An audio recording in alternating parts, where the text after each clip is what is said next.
shall we talk some video games? Sure thing. Awesome. Let's do that. So there was many things we could have talked about with Game Mistress because of the varying things that you enjoy and what you do on there. But I think what we after a little bit of backwards and forwards, I think we decided to talk about video game intellectual properties, and what is important for those. And I think I'll kick things off by chucking out a question there for people.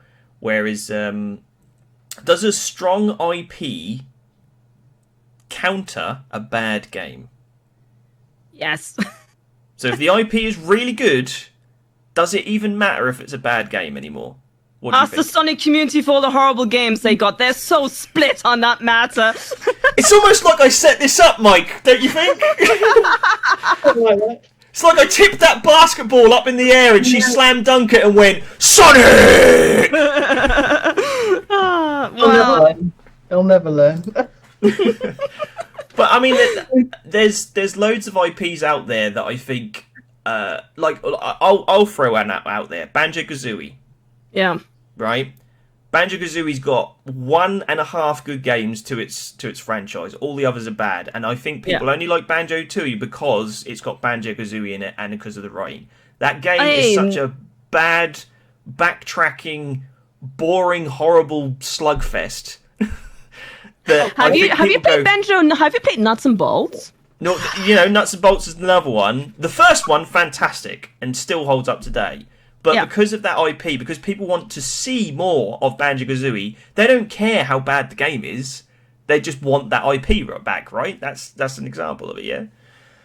Let's just give another example. Let's say Sonic the Hedgehog. He's a lot forgiven because his older 2D games are so phenomenal. And Sonic Adventure 1 wasn't really such a good game. Let's be honest. It's very buggy. It's very messy. It's like half of a good game. Like there's about 3 of the gameplay styles I like, and the other 3 I don't.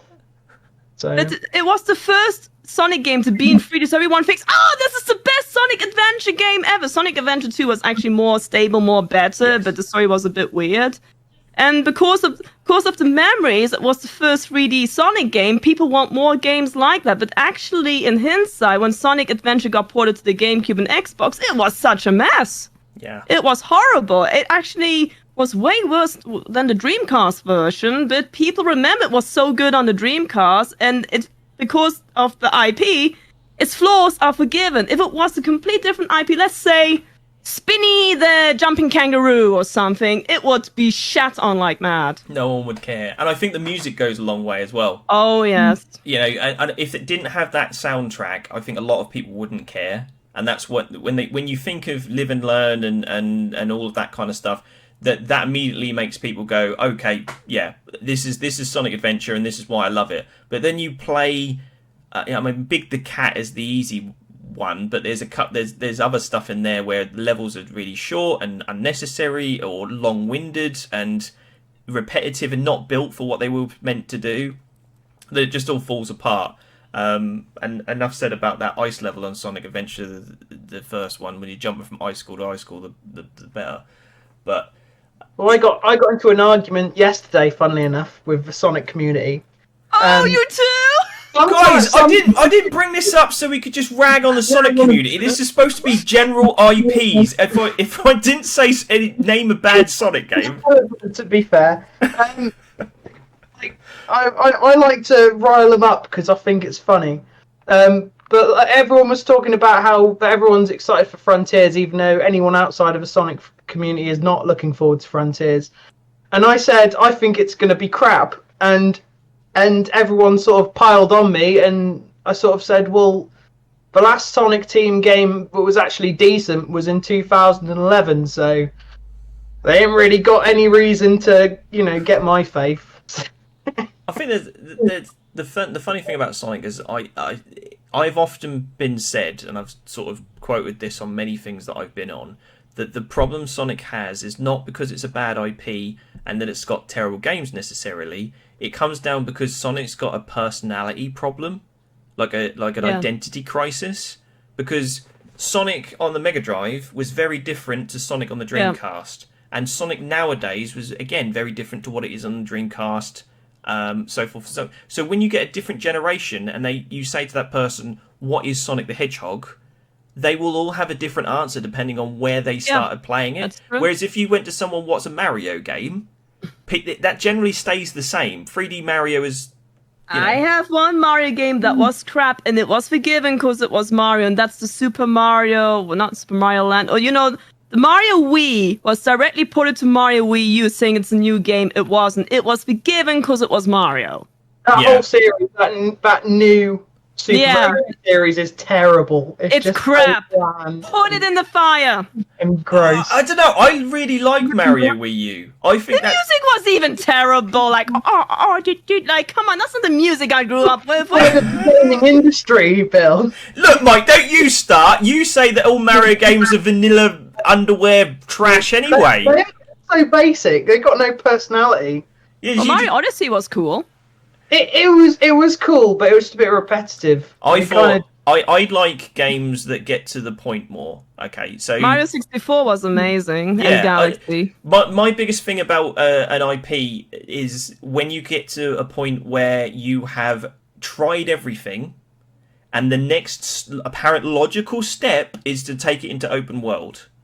You immediately switch me off, because what used to be a menu where I can go from level to level to level and get into the gameplay, I'm suddenly walking a massive desert to get to another location. So for me, Mario Odyssey took away that quick gameplay. I still like that little arcade bit of it. Do you know what I mean? And turning everything into where I'm living, where Mario's changing his clothes and walking and getting a drink, and it's like, I don't want to do this. The thing is, also made the game too easy. Like, if you can't do the quest, here's some free stars. Like, why are you doing that? You're not teaching people how to get good in the game. I'm not saying games should be punishing, but if you struggle in a level, they should maybe offer help tools instead. Like, you get the star for free. My goodness, I should cry outside Bill Gates' house. Give me money! Yeah, take a step, get a moon. Go around the corner, get a moon. Jump, get a moon. As I was exactly the same. And where people, if that's the kind of stuff you like that kind of dopamine hit, likes on Facebook kind of thing, great. I'm glad you like it. But I'll probably stick to Mario Galaxy and Mario 64 and enjoy that more. An Alien Soldier. Yeah, an Alien Soldier now. Yeah, that's right. What about the other way round, guys? Does a good game make an IP better? Definitely. Yes. Can you think of any examples? Sonic the Hedgehog 3 Knuckles versus Sonic 06. Metroid, Super Metroid, it was phenomenal. Metroid Prime was really good. I think Metroid would be like mid-tier, like Metroidvanias, if they weren't bolstered by that Metroid branding. I love Metroid; it's one of my favorite series, but I feel like the level design in other Metroidvanias, especially more recent ones, like a lot of the indie games like Hollow Knight and stuff, are probably better designed. It's just the Metroid IP brings Dread up to a better game. So I think it does definitely help it. But is there any IPs that kind of would, if you stuck that in anything else, it would suck? But the gameplay is so good. Metroid, I think, is a good example. I think for the longest time, story wasn't really at the forefront. You didn't really know who Samus was, and I loved that she was a chick. She got me into gaming. Her and Sonic. Yeah, that's it. But I think Fire Emblem probably fits that for me. Yeah, I mean, I don't play it, but we have Fire Emblem at home because I get it also, and I watch other people play it. Yeah. But I find sometimes if the battle system wasn't as addictive, I really wouldn't care. And I can't work it out. And I'm sorry to say, the last Fire Emblem was bullshit because they went away from the formula. They didn't have... It became like Persona 5 meets Fire Emblem. Oh, I don't get me started on Persona. I can't. I can't sit there and just talk about someone's favourite colour on their mobile phone while the world's dying. I just don't care. The thing is, they added elements to the last Fire Emblem game that didn't belong there, in my opinion. And because it was Fire Emblem, that put it back on the pedestal like some Metroid games. Yeah. Yeah, that's right. That brings it down for me. I think every Fire Emblem character looks the same. I just think they're all just copy and pasted. If they just cut out... I mean, I'm not... Some people swear by it. I think there's that waifu nature that I just don't understand. Oh, dear God. If you want a dating sim, can we just make a different series? Do you have to put it in Fire Emblem? but they're so long-winded, and they don't just sort of attach you. I mean, not every Final Fantasy grabs me the same way, but at least there's some sort of meaningful plot the majority of the time to drive you towards the ending. In Fire Emblem, I find every mission, I'm kind of like, why are we doing this? What are we doing? And if it weren't for the battles for being majority quite fun, I mean, when you get a bigger party, it does really slow down. It comes a chug, but if it wasn't for this interesting battle system for the majority of the time and moving all your characters around, I just wouldn't care. Like the first Ninja Gaiden on the Xbox, not the very first, but the first 3D Ninja Gaiden, I loved that game. The second and third one were not so great. No, I agree, especially the third one. The third one got really silly. Crap, the first one was punishing. It kicked your teeth in. But it was so good, and the story was really interesting. It drive you to get to the end, and like, okay, I'm going to become better because I want to see the end. Yeah. The second, third one kind of crapped on itself. What do you think of Ninja Gaiden Shadow Warriors, Mike? I think they're a bit crap. I'm more Shinobi the Messenger kind of guy if I want a ninja fix. Messenger's great, though. You do have taste. Messenger is a great game. Have you played Messenger? Surprisingly good. I haven't. That's a good one. You should do that on stream. I think you'd really like it. Basically, because of the soundtrack, it's quite challenging, and I know you like hard games as well. One game we should delete: Barbie and Bubsy 3D. I had to stream those on my subathons. We had a subathon of Bubsy 3D. I'm like, how bad is this game? This game is not even finished! That's how bad the game was. And I'm like, okay, no one's going to show up to this subathon. I'm going to be streaming this an hour. I was streaming that crap for 10 hours. What is the point of Bubsy? We're talking about IPs, right? It's not a good game, and it's not a great IP. Why do people still talk about it? Why is it still here? I think it's important because they were trying to make an IP and they failed because they didn't deliver on the quality. Bubsy could have become a good IP if the games were better. That's why. And if they had like a good sense of humor, maybe. Yes. So what makes a good IP? Is it characters? Is it the world? What is most important for you guys? Number one is the main character. They have to be memorable. Like Sonic, he was like kick-ass in your face attitude. Like, you're too slow. Like, he was speed. And even though he didn't talk anything, like his sassy attitude, how he was, that's why people remembered him. He was so freaking fast. And you had Dr. Robotnik, the big fat evil person who was taking all those animals, and there was no story in Sonic really. There was only this Super Saiyan Hedgehog. I know why he's Super Saiyan, because the people were respecting each other, Dragon Ball Z and Sonic, but that's something else. It's just that because of the personality, even though he didn't say anything, there was so much personality. Same with Metroid, the main character, she doesn't speak, but there's a lot of personality how she's handling these threats all along. We do not talk about Other M, by the way. I liked Other M.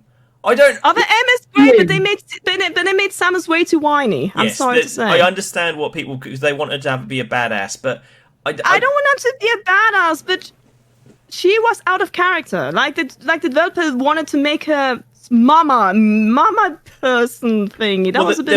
There was that really cringy scene that I can never defend, which is the bit where I think she gets hit with some sort of stun gun and she loses her suit. That was really weird, and I know they were trying to make her feel vulnerable.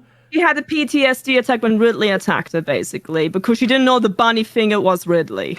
Well, I didn't mind that so much. I thought that was I thought was quite dramatic. The fact that the murder. Oh, you mean when she got shot in the back with the ice cannon by Adam? That one. That was the weird bit. But the bit when she sees Ridley for the first time, if you think about it, she thought Ridley was dead. She got revenge in Super Metroid, and then Other M, Ridley comes back, and it's like that kind of this monster from the past that killed my family and murdered everybody on my planet. I thought I got rid of him. Now he's back again. That for me was okay, and I think unless you've played all the games and you kind of think if I put a story in Super Metroid and a more of an in-depth story in Zero Mission and Return of Samus, maybe you'd get that more of that connection. The thing is, it also happened in Prime. When Ridley returns, and she didn't have a mental breakdown, she got angry. True, I will concede to that. The thing is, I would expect her to explode of rage, like, why are you alive again? Okay, that's it. I'm going to nuke you up. Like, I would actually expect her to ignore Adam's orders and really go ape shit on Ridley. Yeah, that was. Yeah. And then she would have a mental breakdown afterwards, because you got the adrenaline, you got the fight and flight instinct. First get angry, then mental breakdown. Not when your life is depending on it. I That's the do weird think thing. well, the relationship between Adam and Samus is borderline toxic. She's like, he gave me orders and I felt exhilarated, and he's like so Yeah. dismissive of her all the time. He treats her like a child, and she has like she Daddy feels issues. funny when he talks. I'm like, God. Metroid Adam- Other M is one of those games, like I found with Mass Effect 3, where I locked myself away to have no spoilers, played that game, and at the end of the weekend, I came out, haven't showered, just literally done nothing but play that game all weekend, and I just thought, that game was really good, right? And everybody went, no! It's like... It wasn't a bad game. I was just disappointed how they portrayed her story. Yeah. But I liked the game for what the game offered if she could have shut up a bit. Well, I think I found that with the latest Horizon as well. I didn't touch that game because I played Breath of the Wild. But you see, Horizon Zero Dawn, I think the first one is actually a good game. It's still got that whole Assassin's Creed, everything is open world kind of tick box exercise. But the second one, they really destroy what made that IP like interesting. And instead, she says it. I know you haven't played it, but very much like what Lara Croft used to do in some of the other games, where you walk into a room and you're looking around and you're going, oh, okay, where have I got to go? And then suddenly she starts talking to herself and tells you all the secrets. What's that thing over there? Oh, that's a bit of interest. If I climb on top of that box, I'll be able to get out of this room. You're like, all right, give us a chance, you know? So she's a hand holding. Yeah, it was Wow. filled with that and completely destroyed it. So what makes an IP good? I think you need a character. It doesn't matter what personality, can be whiny, super. It's something you remember the character by. And then second, very good gameplay or a good game, because let's just take Bubsy again. Bubsy's games are shit. That's why nobody likes Bubsy, and Bubsy's personality is terrible. Look at 3D Bubsy. That will make you remember the game for all the wrong reasons. You want to remember it for the right reasons. And a character has to be relatable, I think, as well. That's also pretty important, that you can relate to the character a bit. I've also found if like characters are colourful. Yeah. Like I find it a lot harder to remember characters from, apart from Marcus Phoenix from Gears of War. I find it very difficult to name all of the characters I come across in a game like that, or an RPG where everyone kind of looks the same. If you stand out and you look different, like your Sonic characters, like your Mario characters, no two characters look the same. And they don't wear the same stuff, so I think that works for your IP no end. Sorry. No, it's alright, you go first. I was going to say another thing's important is music. If a game has very good soundtrack and music, like, if a game has horrible music, I'm not going to play it, because I don't want my ears to bleed. And a lot of modern games, they don't even bother with music. It's all... Breath of the Wild was a letdown because of that. I'm sorry to say. Ooh, I've angered the Zelda community now. Oh no, you won't have that problem here. I honestly think Breath of the Wild is a terrible game. I really didn't enjoy it at all. And I've mentioned to all of my viewers why, and I got to the point where no one is like, actually, you got some very valid points there. I can't really argue with that. But I understand also why people enjoy it. It was a Zelda game not made for me. I like going to a dungeon, solving a puzzle, finding the next dungeon, getting an item. That wasn't that Zelda game. That game wasn't for me. The Zelda Breath of the Wild was really enjoyable for the first time. When everything was new, it was really exciting. But once I did everything, the game got too easy. Like, I wish I had weapons locked away. I was missing that I could really upgrade Link. Yeah, okay, you can upgrade his armor. Not the same thing. Like, the Master Sword was even not as powerful anymore. It's like... And there was no story. There was no reason for me to go and save Zelda. I'm like, oh, okay, I have to because the game says so. But it just felt like... I'm not going to play it again because I was bored in the end. Yeah. And I don't you find having everything from the start in the Sheikah Slate was taking away one of the best parts of what makes Zelda great? Like, what item am I going to get next? What ability am I going to get next? You had it all from the beginning. There was no character building with Link. They forgot to build him in that game. And I know some people are like, well, I can go anywhere and I can finish the game straight away if I want to. I understand why that's a gimmick and why that's kind of, different from a lot of stuff, but it doesn't necessarily make me want to play the game more. Yeah, I agree. Mike wanted to say something. Oh yeah, no, I was just going to say one thing that's really important to me for an IP is theming. So you brought up New Super Mario Bros. I think they're so bland. It's just like desert world, ice world, fire world, grass world. You look at something like the Donkey Kong Country series, where you're going through jungles and caves and mines, or the second one where you're going through pirate ships and you're going on roller coasters and all this sort of stuff. And even Sonic, you know, going through your water-filled temples. You know, you've got your ice, you know, going down ice caverns and stuff. But it's just theming is really important to me, because if you have all these bland environments that just feel like they could be in any game, then that kind of doesn't interest me in the slightest. So if I know, like, let's say I play a very cool game, if I know, oh, there's going to be this high-tech crystal level with the most amazing music ever, I'm going to look forward to get to that level because I know it's there. Yeah, exactly.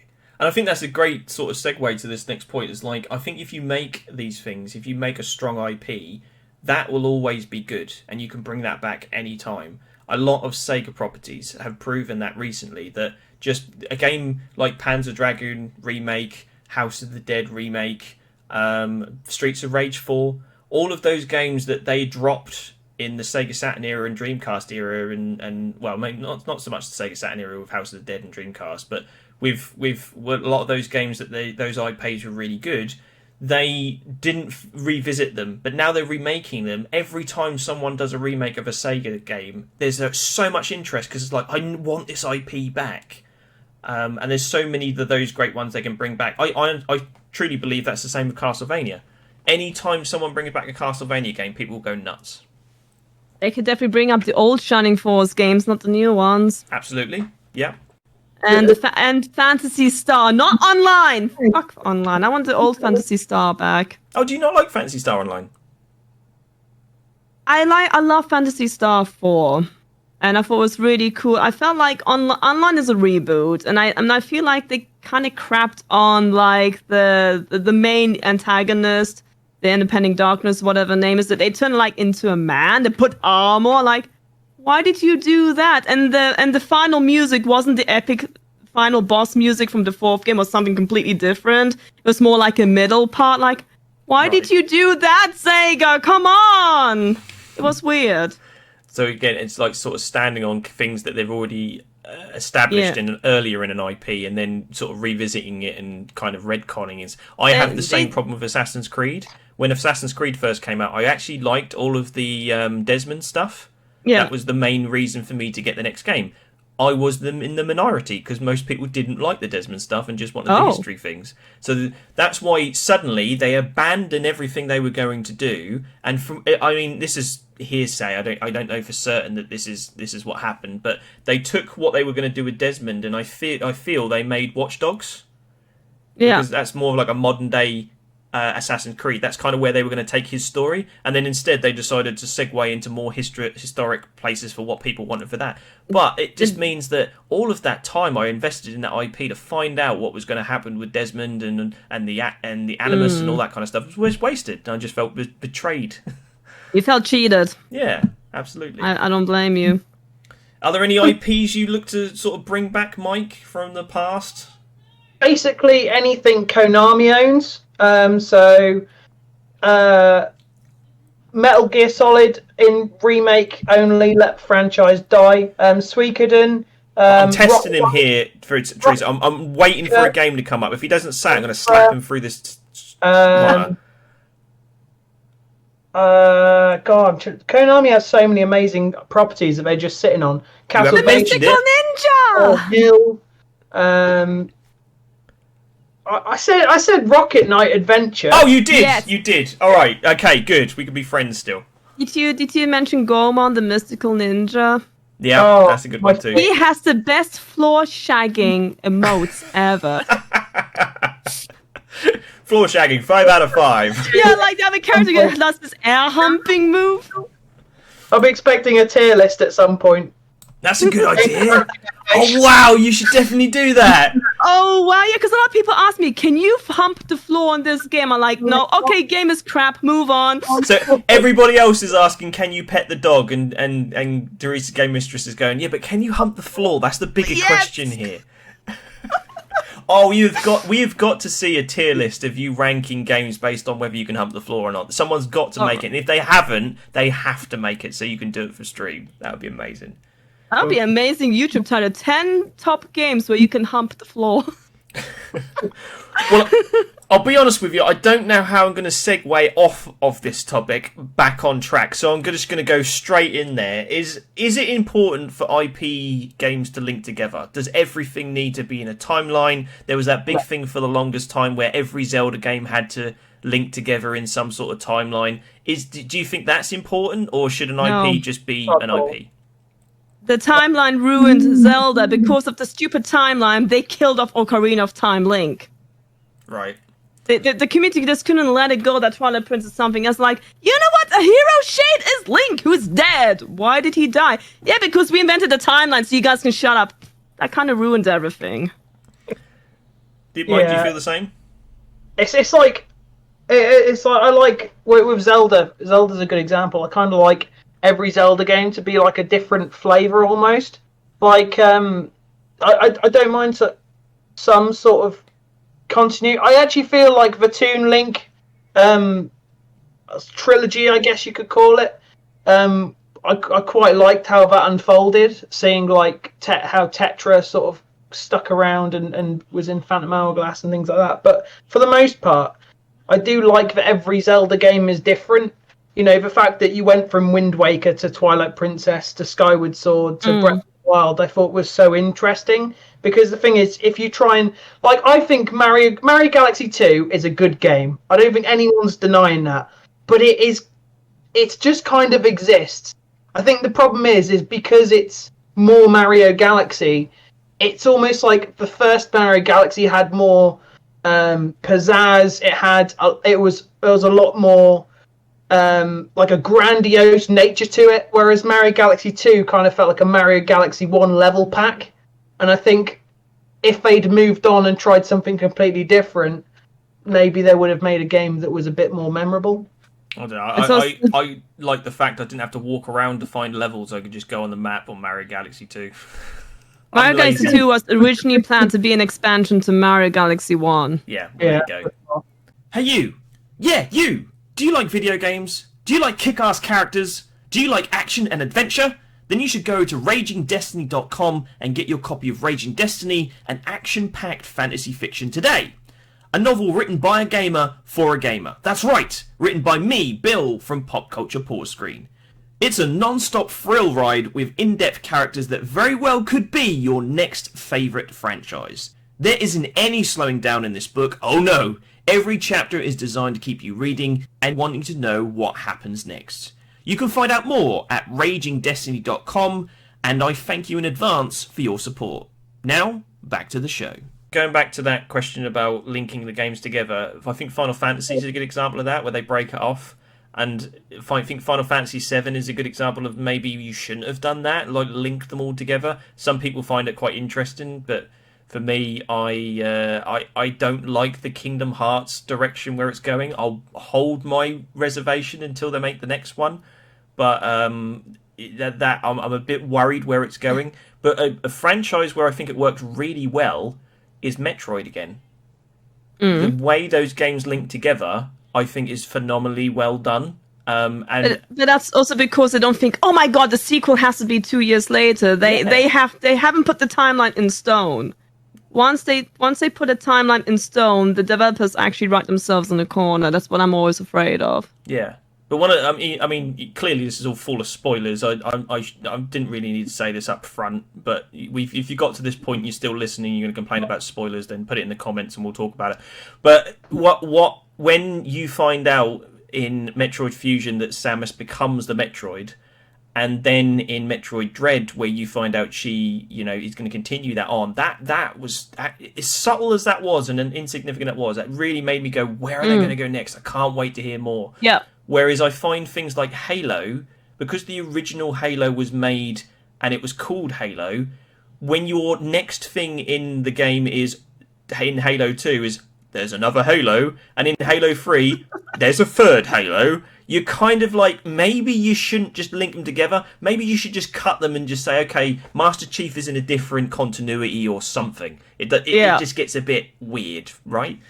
Because it's not the Legend of Halo. It's just Halo. Halo was the thing. And if you play the first one, it sounds like this is a very unique thing that is not built everywhere, and then suddenly you find that the whole galaxy's got a Halo, and they're just, apparently you can buy them on eBay and get imported into your local airspace. It's not that much of a deal. I mean, that's what I also like about Metroid. They say Metroid's the first game. Then you got Super Metroid because there was a reason for the name. Halo does have reason. I mean, Halo's doing the same thing as the Xbox, Xbox 360, Xbox One, Xbox X, S, Big X, another X. It's like they don't know what they're doing. PlayStation's like 1, 2, 3, 4 done. Sonic the Hedgehog 1, 2, 3, 4 then Adventure. That even though the different games are not linking directly up, you still know, Sonic is in it. I think they're trying to do their own thing, maybe like the same way the PC crowd treat graphics cards. And it just, I don't think fair enough, I mean, some people love it, but for me, I find it very confusing. I always am saying, am I saying the right one? And I don't think, if I'm not the only one, and you're not the only one who said that yourself, is that if the consumer's getting confused, is that really the right call? I mean, look at Wii and Wii U. Absolutely. I mean, a lot of people are saying, you should get the 3060. Which card do you have? So I have the 1080 GTX. Oh, you don't need to get a 3060 then. So wait, a bigger number doesn't mean the card is better? I'm so confused now. Yeah. And I mean, so when I look at a new graphic card, I don't even look at the name. I look at the stats. Because the name's going to say... What choice do you have? You don't have a choice. You have to do that because they've made it so difficult to name them. So, yeah. What about, why does not Sega treat their IPs like Nintendo? You've got all these amazing IPs. Nintendo chucks characters, they cross-pollinate, they put them in different things. And I know Sega's sort of tried it with tennis and karting games, and it maybe hasn't quite worked as much. But they don't give their IPs enough love, I feel, over the time to sort of make them pollinate and make people know who they are. But anyone I'll who give you knows one these reason. IPs love them. Yuji Naka left. You think that it's down to the people? He's done a lot of games. Yeah, I think what happens is because they gives a lot of freedom to the developers who work for them. Once they leave, the IP kind of dies. I mean, let's be honest. When Yuji Naka left Sega, Sonic really got a beating. Yuji Naka also created Phantasy Star. He created a lot of the IPs Sega has on Sonic Team. I mean, look what happened to Rise Star. We never got a sequel to Rise Star. Yeah, well, which is crazy to me because there's so much personality in there. I'm sorry, Mike. I'm going to repeat it again. I know you get fed up every time I mention this, but let's talk about Knuckles for 5 seconds, right?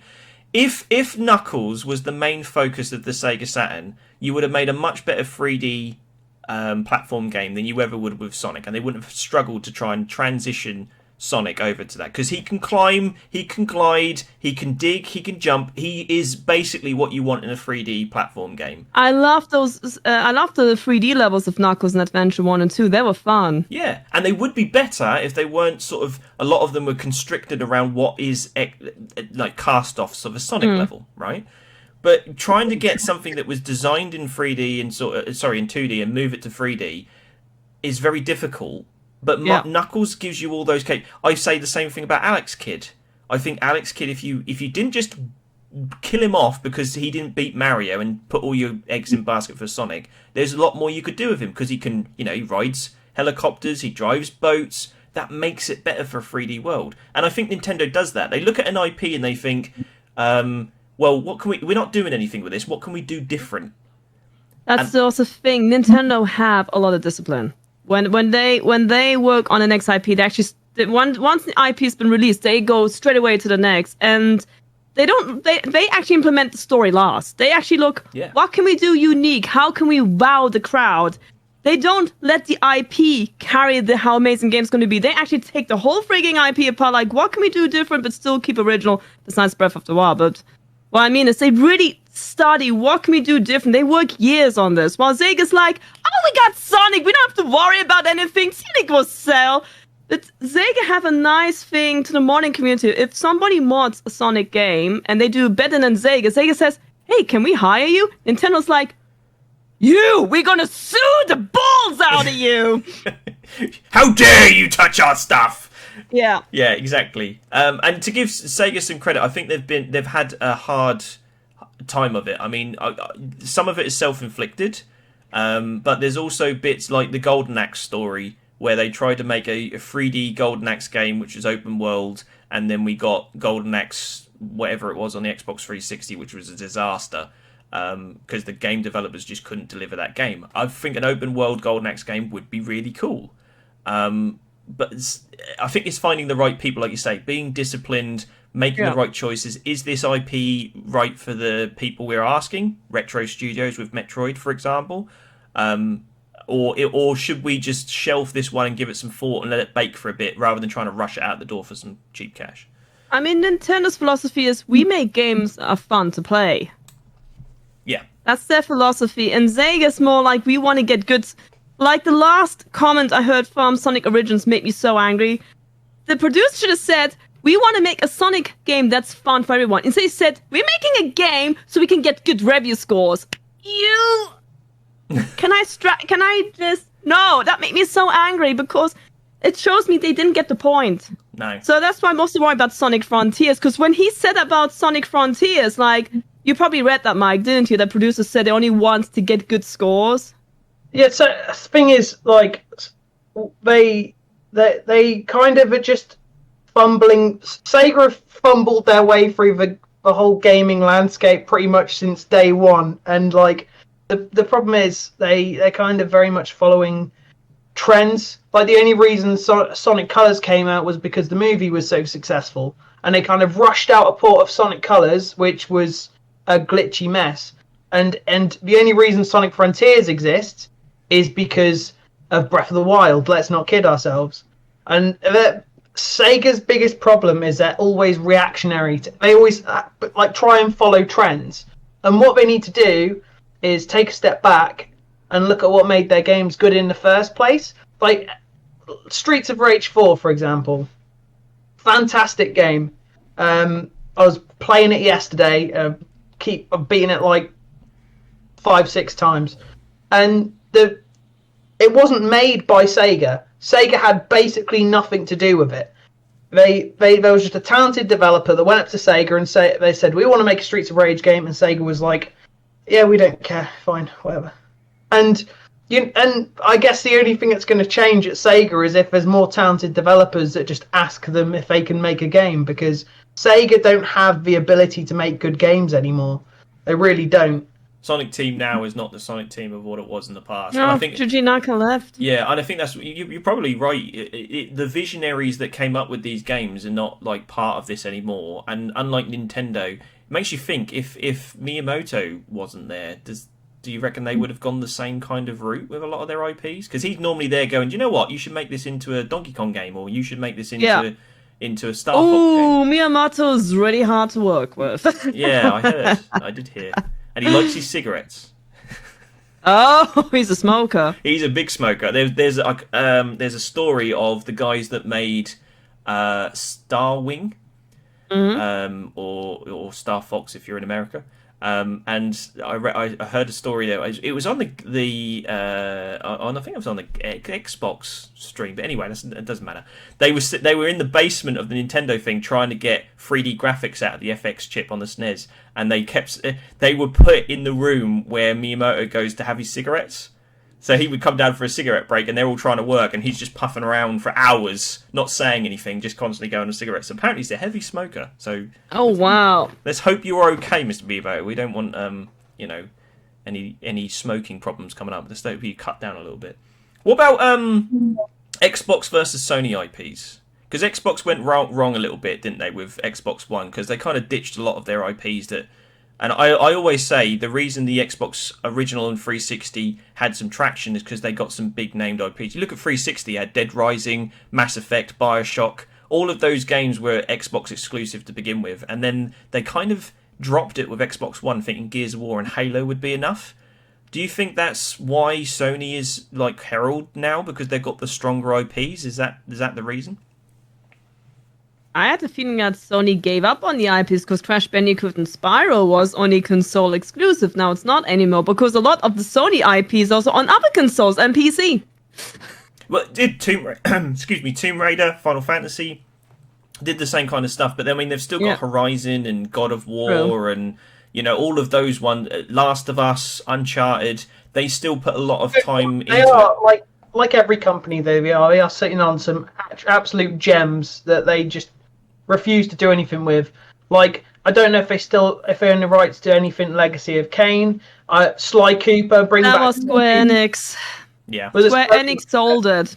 Oh yeah, because no, I heard about that. But Thank God they did, because that means Sly Cooper, like bring these franchises back. Because I think the problem with PlayStation is they don't have they're trying to be adult, but they don't have that child-friendly. Like neither do Xbox, to be fair. But they need that sort of Mascot back. They've kind of got Ratchet and Clank, I suppose. But I think with if you want to get the Nintendo crowd, start bringing back those sort of cartoony type characters. Yeah, because the other day I was asking, does Sony have a mascot? No, they got rid of them all. Do you think you need a mascot IP these days though? Because I mean, Yeah. Sony's. I'm a Nintendo fan. Don't get me wrong, but Sony are making big bucks. I mean, Crash Bandicoot was an amazing mascot. They even had a war. They made a fun war with him, Mario, and Sonic. It's the face of the company. I mean, my mascot is right behind me. Even I have a mascot. That's my cat. I love mascots. Don't get me wrong. It makes you think: is it that important to have a mascot IP? Halo is clearly the Xbox one, but Sony, who arguably is the big out of all of them, they're the ones that are knocking it out of the park and making the most money. I'll put it this. Well, actually, Nintendo's making the most money, I thought, at the moment. Yeah, you're probably With the right Switch. with the Switch. Yeah, with what they've done now. Put it this way: when I see Mario, I'm like, oh, Nintendo, Donkey Kong, oh, Nintendo, Halo, oh, Xbox, Crash Bandicoot. No, you're a naughty dog. You're not PlayStation. Who's PlayStation? Yeah. Like, the only thing I can think of PlayStation is Gran Turismo. But that's a racing car. You can't even use a car. Well, you could use a car as an IP if it was like Kit. But the point is, I don't have something to identify Sony with. Like with Sega, who has Sonic, Nintendo, who has all these amazing IPs, and Master Chief. What about Sackboy? I think you've forgotten about Sackboy. I think everyone's forgotten about Sackboy. That's a problem. Who's Sackboy? Working in retail, they tried so hard to make Sackboy exactly what you wanted to be, and it was a shame because he was really cute and it's actually quite a good game, but you couldn't build a whole franchise on it. But yeah, I think Nathan Drake, Kratos, for those people screaming, "What about this? What about this?" Well, I'm sure there's examples in there, but I think what we're saying is that if you make a colourful character that you can build your brand against, like I always thought Kirby was like the kind of Nintendo's Game Boy mascot. I always associated that more with the Game Boy, and I think that went a long way. That makes sense. Yeah, that went a long way to sort of bring personality. That's the word I'm looking for to those consoles. But the thing is, like you say, Kratos, God of War. I thought Kratos was PlayStation again, because when you say God of War, there you go. Are they exclusive to PlayStation? No, it's on PC as well. Oh, there goes my point again. Yeah, that's true. Sony They've got PC. kind of given up on the PC crowd and gone, you know what? We're going to just chuck our games on PC. And it's actually been going quite well for them. Apparently the ports are really well made, but it's like, I think everyone, not just in a more broad sense, everyone likes a face, whether that's a big company person, like, like a Miyamoto, or like an actual mascot, like a Mario. I think people like that singular face that they can kind of gravitate towards, like Sega, it's Sonic, And I think Sony don't have that one singular face, whether that's behind the scenes or like an actual character that people can really gravitate towards. Well, this is my like. I'm being on the fence here. I'm not disagreeing with you guys. I agree because I know you guys on the podcast can't see, but if you look behind me, I love mascots, right? I'm all about them. But let's take a look at the other side of the coin for a moment. You look at what Square Enix has just done. They've sold some of the most recognizable IPs for what apparently is pittance. I wouldn't mind the money they offered. I wouldn't turn that down. Actually funny when they did that because it was right after the trial of Yuji Naka. Right. Day after the trial was over, they sold the IP. I'm like, oh dear, did he find some dirty business? Well, maybe there's an underlying thing behind it. Who knows? But ultimately, does that mean that those IPs, as far as the business is concerned, is not necessary? Look at things like Call of Duty and Battlefield that have ruled video games profits for the longest time. Do they really have a recognizable character that sort of leads those franchises along? Well, when I see Call of Duty, I'm like, Activision. Well, Battlefield, maybe, but that's EA. the logo, right? Not necessarily a character or an IP. Well, the character is a soldier guy. That's Yeah, how well, I this is what I see mean. it. It's just like a generic soldier guy. That could be anybody. But it's still their thing. It's like that's what they're known for. Like Sony doesn't have even that anymore. Yeah, Sony has Gran Turismo, but as I said, I mean, they've got God of War's probably their biggest. The new God of War's probably their biggest grab in terms of things that they've got coming up. And I think The Last of Us kind of soured some people, and Gran Turismo was filled with microtransactions, so they're kind of shooting themselves in the foot a little bit. Yeah. I think the biggest problem at the minute, I think every company has just become so scummy that it definitely makes Nintendo look a lot better. But it's just, again, with the Sega thing, that's like sitting on all these IPs. Like Square Enix wanted to spend money on NFTs, so they sold Tomb Raider, Deus Ex, Legacy of Kain. You know, these franchises that are dead that they could easily bring back, and enough people will buy them. Just because they want to invest in all these scummy practices. Well, that's what I'm saying. Is it because they don't see the value in the IPs? They must not do, because they wouldn't have sold them if they thought they were valuable. I know a lot of people go crazy if they would continue the Legacy of Kain series. Well, They have I saw the people who bought the new. I forget the name of who bought them from Square Enix. Crystal Dynamics? Was it them? No, they're one of the companies that got bought. So Crystal Dynamics, Eidos.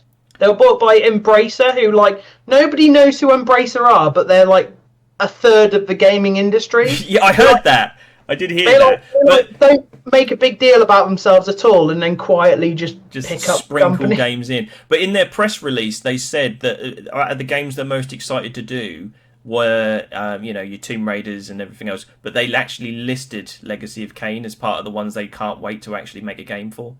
Yeah. Embracer is Swedish. Well. Well, there you go. Oh. So the country I live in has bought them. Yeah, Embracer's THQ Nordic. Well, there you go. Another opportunity for you just opened up, I think.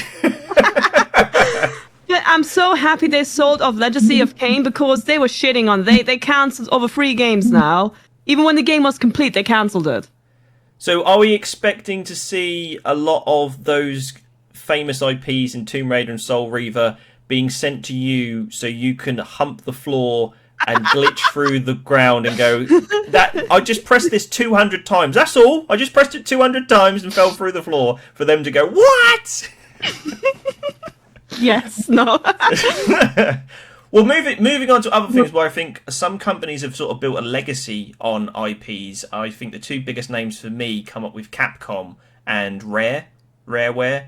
I think Street Fighter, Mega Man, and then Rare with Banjo-Kazooie, Perfect Dark, all of those kind of things. I don't think those companies wouldn't be anything if it weren't for their IPs.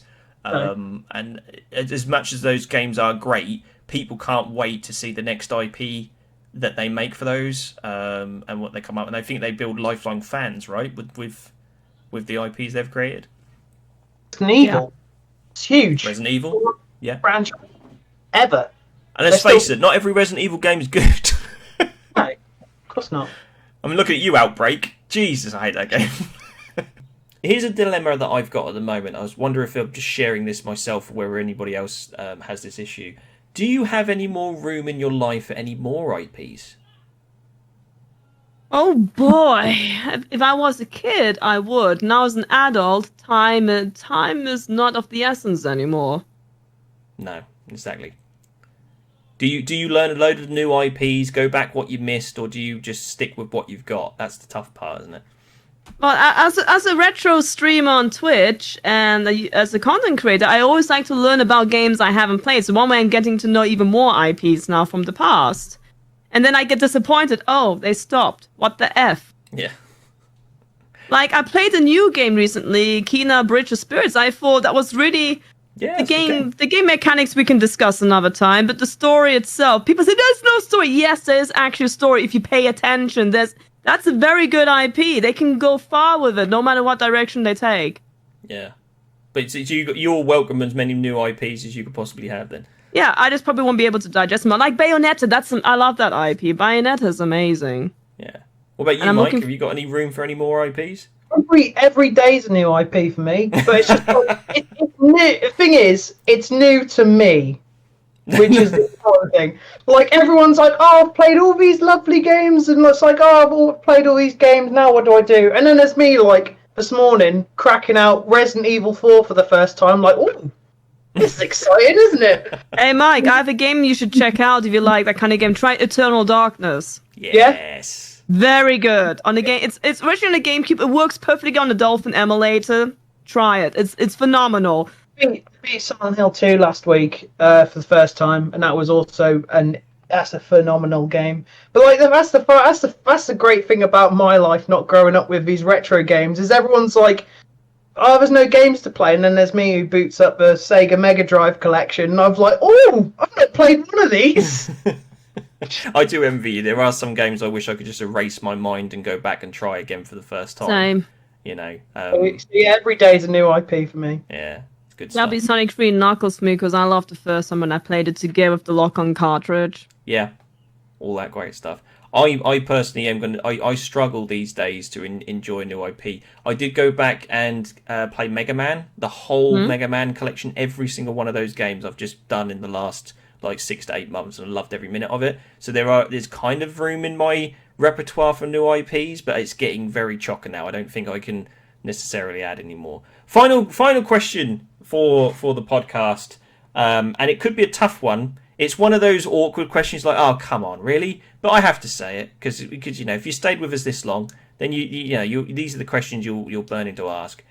If you had one IP and only one IP, what one would you play for the rest of your life? You can't have any others. Yeah, I know. She's got her head in her hands. That's right. Mike can go first while you're thinking it over. Games Mistress is basically going, "Are you serious? Why are you doing this to me?" Nah, got to be put on the spot on a Pop Culture podcast. But God, don't worry, we'll buy you some time. Go on, Mike. Anytime, Mario? Mike. Ready. Mario? After everything you say about Mario and what you hate about it. Play tennis, I can play golf, I can play Mario Kart, I can play a platformer. Trust you to find a loophole in my question. He's cheating. Yeah, he does that all the time. He's terrible. But yeah, I said, "Oh, all right, Mike, you can have Mario." I'm going to say Metroid. Yeah? Because not only do I think I've got a great story, Metroid Prime and the 2D Metroids, they always show me something different, and I can always do them faster. And I think that's got enough of me wanting to go back and get better every time to enjoy it. So I'm going to go with Metroid. We've bought you, I think that was 2 minutes. Is that enough time? I'm torn between 3 IPs: Sonic the Hedgehog, Metroid, and Zelda. Ooh. Zelda has a lot of games, and some of them are really brutally hard, and you have so much gameplay, and they're fun to revisit again because the amazing story. Metroid, as you said, is also amazing, and Sonic because there's a lot of games of Sonic the Hedgehog. I was kind of in the same kind of category, but the thing I chose Metroid over the others is that Sonic has just about 50-50 franchise these days, where there's just as many bad games as there are good ones. Zelda is a tough one because for every epic, amazing Zelda game, there's a couple that have aged quite badly. Like I'm recently playing again for the first time is Ages and Seasons, which I remember being so much better than what it actually is now. Yeah. Here's a Zelda game, my boy. I have never played those games. I probably never will. No, and that does mean if you choose Zelda, you have to play the CDI games as well. I know. Well, that's why I was also thinking Metroid, because I have not really played a bad Metroid game. This is why I've chosen it.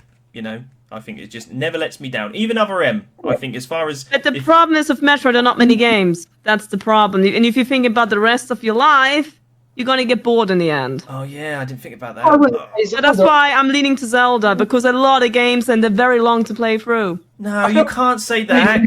That means you've made Mike's answer correct. You can't No, because Mike is mixing genres. Zelda is one genre, action adventure. There's no Zelda racing game. Oh no, we've just ended the podcast with Mike being correct. Oh, why? Zelda, you play it. Like, I feel like I've played basically every Zelda, but I haven't replayed that many Zeldas. I feel like for me personally, I'll play like Ocarina of Time, and I'm like, I'll pick it up in another 5 years.